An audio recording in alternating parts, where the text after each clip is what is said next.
కామారెడ్డి జిల్లా ఎల్లారెడ్డి సెగ్మెంట్ పరిధిలోని నాగిరెడ్డిపేట మండలం పోచారం ప్రాజెక్టులోకి లింగంపేట వాగు ద్వారా భారీగా వరద నీరు వచ్చి చేరుతోంది.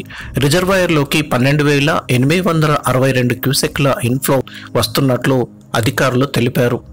ఈ వరద నీరు ప్రాజెక్టు గేట్ల నుండి పొంగి పొర్లుతోంది.